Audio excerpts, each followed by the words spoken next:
Shoulder joint pain and management series में पिछले video में हमने देखा था रोटेटर कफ लीजन के बारे में। आज देखते हैं कि इसका कंजर्वेटिव और फिजियोथेरेपी मैनेजमेंट कैसे करते हैं। फिजियोथेरेपी या conservative management of rotator cuff legion.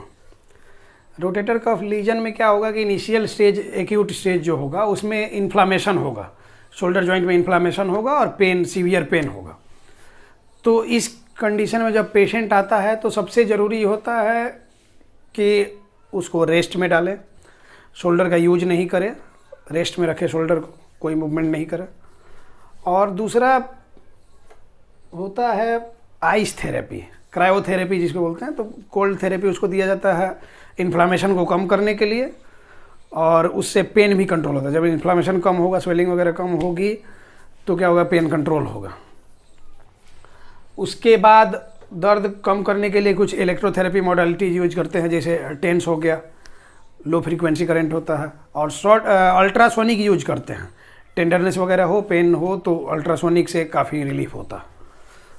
उसके बाद लेटर स्टेज जो होता है, क्रोनिक केस जो हो गया, कुछ दिन के बाद जब लेटर स्टेज में जाएगा तो उसमें क्या करते हैं, हीट थेरेपी यूज करते हैं। जब इन्फ्लामेशन वगैरह कम हो जाएगा तो फिर उसके बाद आइसिंग का रोल नहीं रह जाता है, तो फिर हीट थेरेपी यूज करते हैं स्टिफनेस वगैरह को कम करने के लिए। और isometric exercise to deltoid. Deltoid muscle ये होता है, यहाँ जो डेल्टा शेप में ये मसल जो होता है डेल्टोइड मसल, तो इसका आइसोमेट्रिक एक्सरसाइज कराते हैं इसका स्ट्रेंथ बढ़ाने के लिए। और एबडक्शन चूँकि ज़्यादा इसमें रेस्ट्रिक्टेड होता है तो एबडक्शन मूवमेंट में हेल्प करने के लिए तो आइसोमेट्रिक डेल्टोइड का, और सराउंडिंग मसल जो भी होते हैं इसके, उन सब के भाई आइसोमेट्रिक एक्सरसाइज कराएंगे जिससे कि स्ट्रेंथ इसका बढ़ेगा।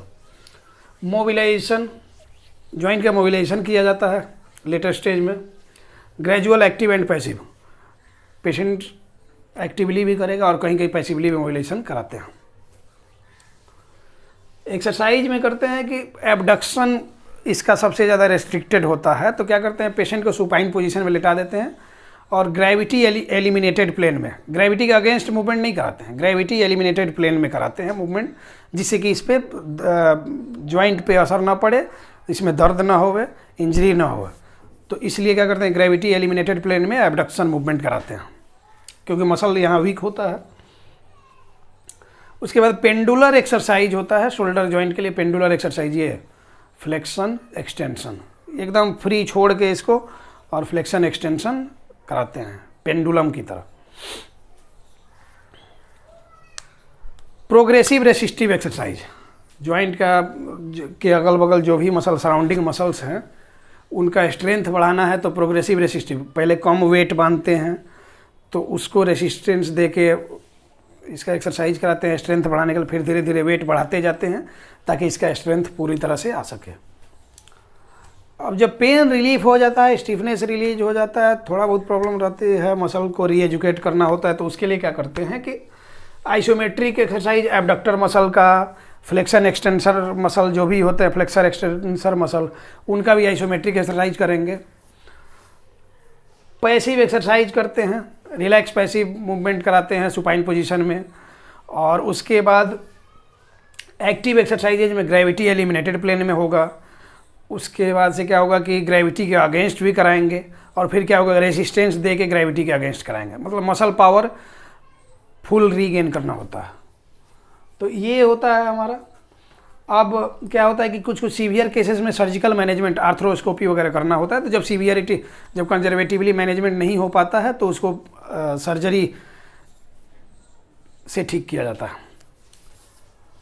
प्रिवेंटिव मेजर्स में क्या क्या प्रिवेंशन प्रिकॉशंस ले सकते हैं, तो इसमें होता है कि proper conditioning by progressive resistive exercise, muscle का प्रॉपर कंडीशन, मसल वेस्टिंग ना हो, मसल का स्ट्रेंथ बना रहे, उसके लिए प्रोग्रेसिव रेसिस्टिव एक्सरसाइज कराते हैं। अवॉइडिंग स्पोर्ट्स एक्टिविटी, किसी भी तरह का स्पोर्ट्स का एक्टिविटी अवॉइड कर देते हैं, क्योंकि स्पोर्ट्स पर्सन में ये सबसे ज़्यादा होता है। जर्की मूवमेंट, जॉइंट पे किसी तरह का जर्की मूवमेंट नहीं होना चाहिए।